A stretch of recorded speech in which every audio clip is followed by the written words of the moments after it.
Minda-manda, supsa-supsa, Minda-manda, supsa-supsa,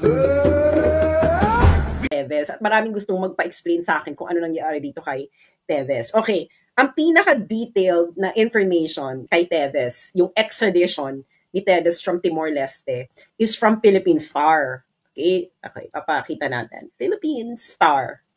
Ayan na, Philippine Star, kahit fake news nyo ako, ginagamit ko pa rin kayo, pinopromote ko pa rin kayo. Pero wag naman sanang ganon, Philippine Star. Dapat naman, kunin nyo yung side nung nalagay nyo doon na hindi umattend. Anyway, wala akong pakiya. Let bygones be bygones, di ba? So, ito, sinulat to ni Daphne Galvez, March 21, 2025. Timor-Leste Appeals Court rejects Teves extradition. Okay, anong nangyari dito? Ang nakakagulat kasi dito, alam niyo naman yung kaso ni Teves, di ba? Yung accused siya ng multiple murder, di ba? And murder ni Degamo, ni Negros Oriental Roel Degamo, at iba pang mga 3 individuals sa Negros Oriental ng 2019. And meron din siya frustrated murder, attempted murder, multiple murder. So, ang daming murder. Ano to? March 2023 nangyari. And tinag din siya as terrorist. So, bonggang-bongga. Terrorist, murder. So, lahat na ng pwedeng itag sa'yo para mapabalik ka sa Pilipinas, ginawa na sa kanya. I'm not saying that Teves is innocent, no? I don't know. But everyone's innocent until proven guilty. Di ba? Ginagamit na sa criminal law, ganon. Anyway, so ngayon si Teves sumunta ng Amerika and then from the United States, he went to East Timor para mag-apply ng asylum. So, tapos nagkaroon ng Interpol Emirate. Ngayon yung Interpol Emirate, nahuli si Teves habang nag-golf. Ngayon, syempre, bago siya extradite, kailangan pang dumaan ng korte. Yan ang tinatawag na judicial review. Okay? Ngayon, pina-judicial review ni Teves. And then, na-reject ang kanyang extradition twice. Tapos, inappeal ni Degamo kept appealing, of course, until ma-reach naman yung Supreme Court. Pagdating ng Court of Appeals, unanimous ang judges. Ni-reverse nila yung decision ng lower courts about extradition. Okay? Unanimous, grabe, Court of Appeal, unanimous. Bakit? Kasi may mga recantations ng witnesses at merong basta maraming situations na nagpo-point out na mababiolate yung Article 5.3 ng Constitution ng East Timor. Ano yon? Yun yung against, kung merong risk na yung tao ay mag-face ng torture, humiliating, degrading, and torture, degrading, and ano pa nga ba yun? Inhuman, cruel treatment, doon sa pagbabalikang bansa, hindi nila i-grant yung extradition. So yung mga evidences na pinresent ni Teves ay nagbigay ng reasonable risk. Kasi mababa lang yung standard doon reasonable risk lang na si Teves, pag ibinalik sa Pilipinas, ay pwede siyang mag-face ng torture, inhuman, degrading, cruel treatment. Ganyan. Bawal yun. Isa yun sa mga non-derogable right. Ibig sabihin ng non-derogable po ay walang exceptions dito. Okay? So, kaya si Teves, yung extradition ni Teves, hindi inaward. Kasi may nakita silang reasonable risk na si Teves ay mag-face ng inhuman, degrading or humiliating or cruel and torture pagbalik niya ng Pilipinas. So, may reasonable risk. So, may threat sa buhay niya. May reasonable risk. Kanya.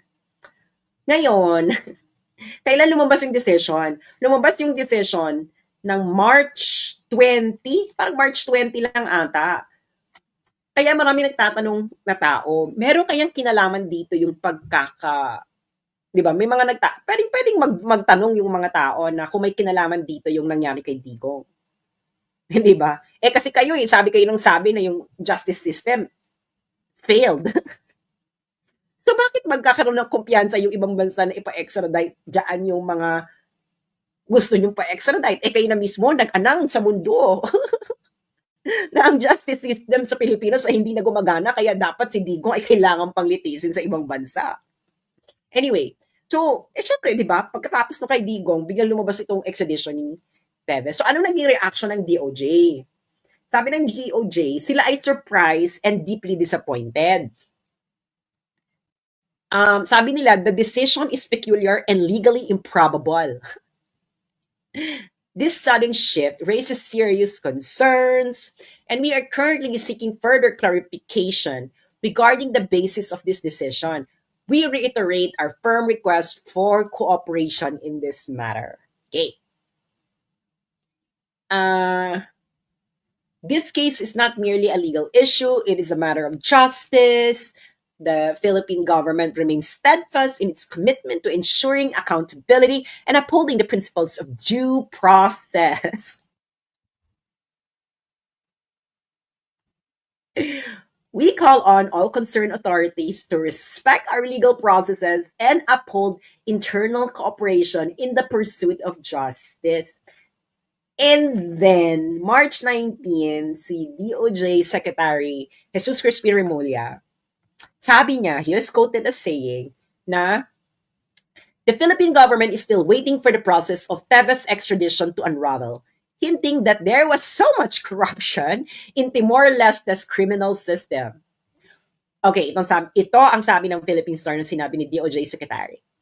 We're waiting for the process. There was supposed to be just one more appeal. Then there's another appeal. And then there's another appeal. It's a morphing legal system. Tapos nanakot na si Remulla. Remulla said that it could cost Timor-Leste in their bid to be a member of the Association of Southeast Asian Nations. Yan, nanakot na. Okay. I think that the pressure on them is immense also. They want to become members of the ASEAN, and that's going to cost them if they don't act accordingly. Ayan na. Okay. Ngayon, sabi naman ng lawyer ni Teves, Timor-Leste's decision a triumph of the rule of law, as well as an indictment of the kind of government the Philippines has, which he said ignores the Constitution and the laws of the Republic in the brazen desire to silence political dissent and destroy the legitimate political opposition. Okay. So, baka may kinalaman. Kasi yun ang kino-quote ni ni Attorney Topacio Diba? Baka may kinalaman, baka lang na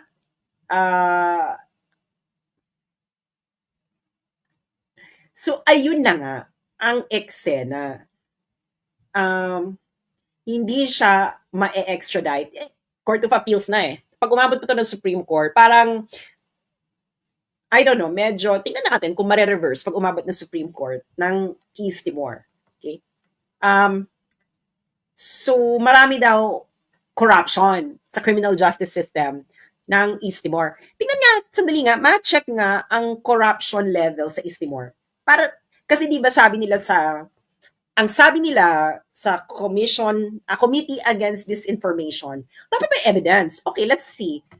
Pupunta tayo sa pinaka-trusted na corruption watchdog sa mundo, yung Transparency International. Okay, Transparency International. Okay, so ano nga hanapin natin? Timor-Leste. Okay, Timor-Leste has a rank of 73.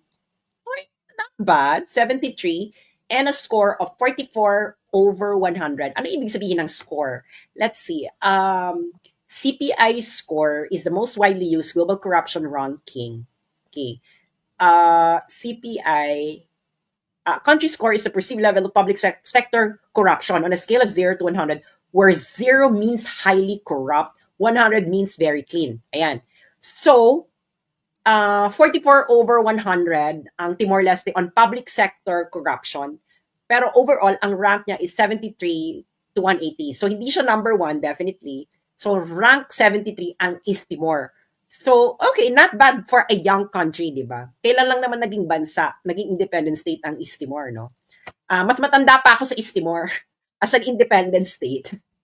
Anyway, okay, 44. Tingnan mo natin yung Pilipinas. Baka naman mas malinis ang Pilipinas sa East Timor. Kaya nagsabi si DOJ Secretary Remulla na maraming korupsyon sa criminal justice system sa East Timor. So, Philippines.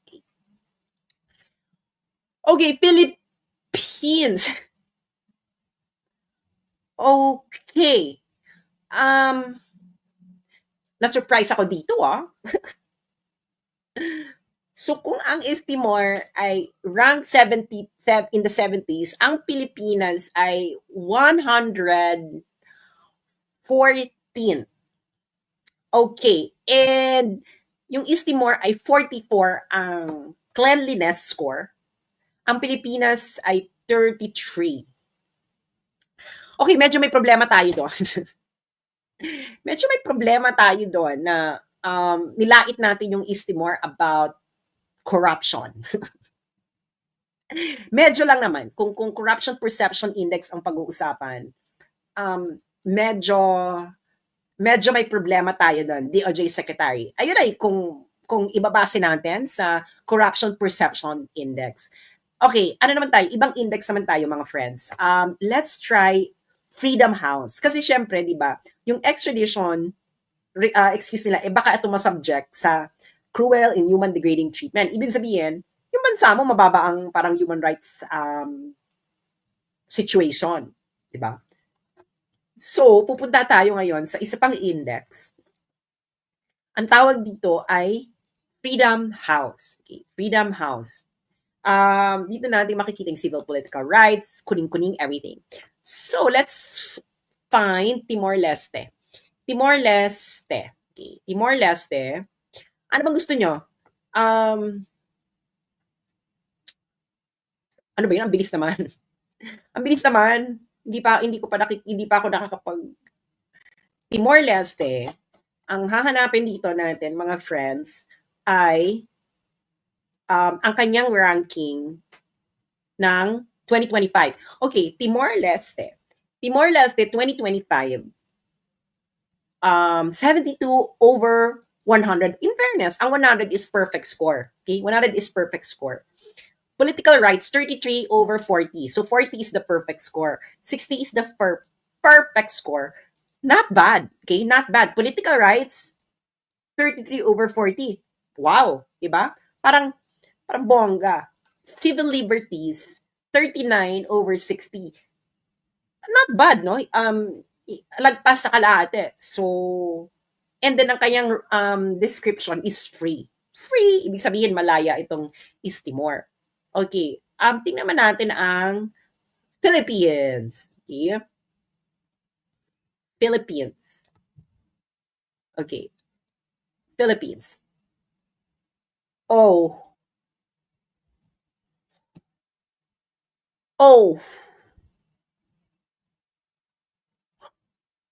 Okay. Political rights, 25 over 40. And civil liberties, 33 over 60. Okay. Ay, huwag kayo magpapadala ng mga star sa Facebook dahil hindi po siya sa akin nire-remit ng Meta. Wala, hindi po ako nakatanggap ng mga stars yan. Kayo magpadala ng star sa Facebook. Anyway, so 58 over 100. Okay, medyo, well, lagpas naman siya ng pasang-awa, no? Pero mas mataas pa rin yung East Timor. And Philippines is partly free. Okay, so, medyo,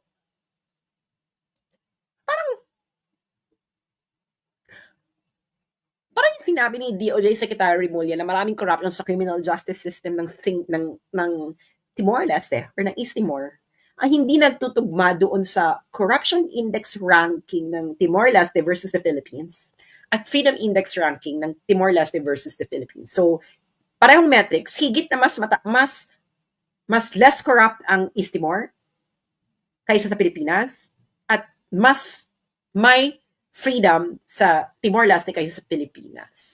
So, kailangan natin itong gawa ng essay. So, class, please take out a 1/4 sheet of paper. 1,000 words. Charot.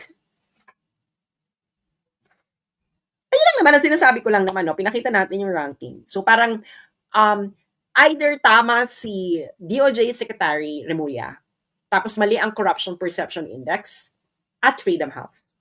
Or, pareho silang mali, or tama ang Freedom House at Corruption Perception Index at mali si DOJ Secretary Remulla. Pero yun na nga, hindi natin alam. No? We don't know kung sino talaga ang tama, yung Corruption Perception Index and Freedom House or si DOJ Secretary Remulla. Pero yun na nga, ang relevance ng decision ng Timor-Leste nito, kasi guys, pag ang mga bansa, halimbawa si Harry Roque, di ba nag-apply siya ng asylum? Usually, kung itong mga, they sometimes refer to extradition decisions on ng mga asylum seeker, ng mga citizens ng bansa ng asylum seeker na yon. Ngayon, itong kay Teves, very significant ito kasi yung East Timor, yung Timor-Leste, kapitbahay natin. So, alam nila yung sitwasyon sa Pilipinas. And then second, mas magandang human rights record kasi ng Timor-Leste. And kung, syempre, iisipin nung Netherlands na mukhang may gravity itong asylum request nitong si Harry Roque. Kasi kita mo sa East Timor, sa East Timor nga, tumitegi yung nag-apply, tapos na-approve. Hindi ba? So, baka nga meron talagang eksena. Syempre, kakausapin mo pa si Teves, etc., kalagayan ng sa bansa. So, yun lang. So, parang nagkaroon ngayon ng malaking balakid sa gobyernong ito na dakpin, kidnapin, charot. Ang mga taong nasa ibang bansa na nagkikriticize sa kanila, yun lang naman, no? Kasi this is going to be influential, itong desisyon ng Timor-Leste sa extradition ni Teves because it will be referred to by other countries when processing extradition cases involving Filipinos. So yun lang po, maraming salamat. And thank you sa mga nagpadala ng tip.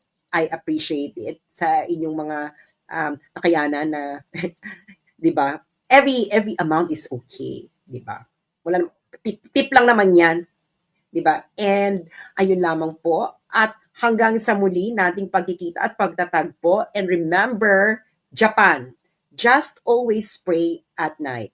Babu. This is for the motherland. I am